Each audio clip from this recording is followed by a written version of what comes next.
So after the mattress and after like this panel, then comes the shell. This is kind of really our magic thing. This is our composite panels sewn to insulation, sewn to spacer mesh, and then on the outside we use super fabric to create a hydrophobic material on the outside, and then we mount our tinted glass windows.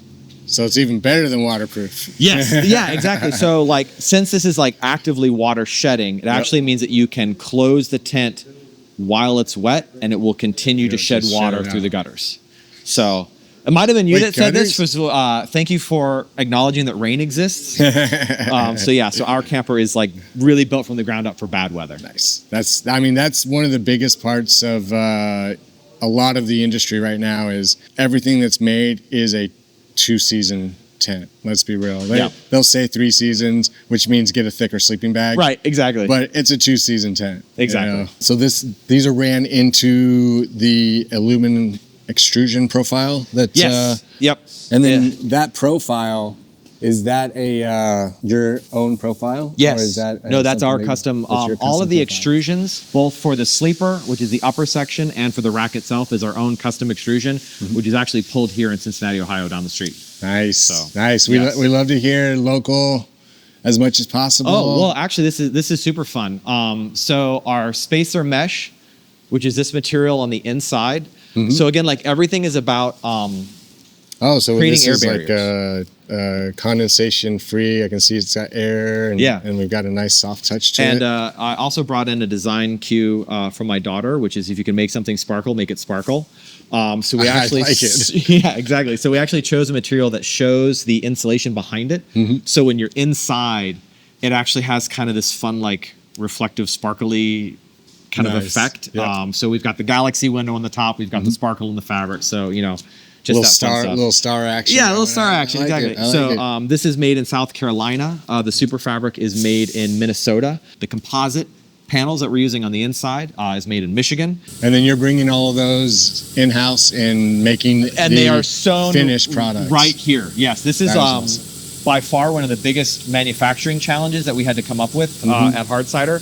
And while it looks very benign sitting there on the table, that's actually like a 40-foot tangram that wants to kill you. So figuring out a methodology for sewing this was this whole process. The shell moves back and forth on these rollers, and then these sewing stations move this way. And that's what allows us to take on the different stitches and the different angles as we're manufacturing them. Very cool. Yeah, I was wondering how that becomes one piece, because that is one solid piece. It's one solid piece. And one of the coolest parts is if you look on the outside, there's also no stitching.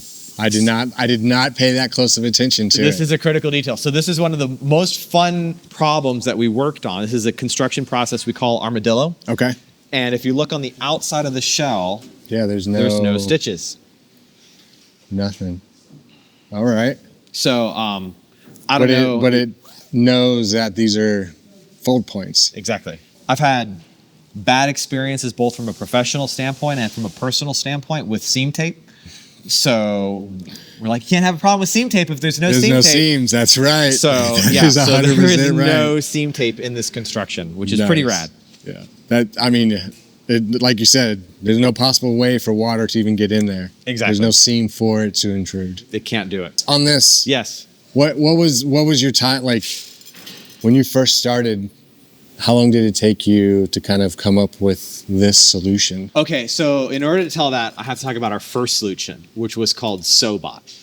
And that was this table right here. And most of it's been removed, but it actually had a chain that ran alongside. And the sewing machine was on a track.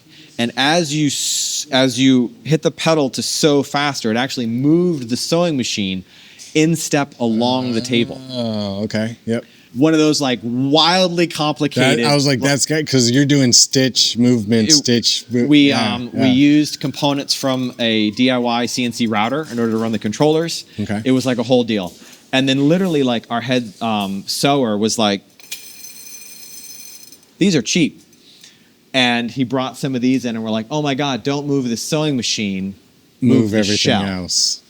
And it was like, okay, that That makes sense. And that's, obviously what we're doing now. Perfect. And then we have two different types of stitches that we do on the shell. So we have the two different sewing machines that allows us to move everything back and forth. The shells move back. Basically, they get layout over there. They come over here. They're stitched. They come over here to this table where they have their windows installed. Okay. And then from there, they go into sleepers.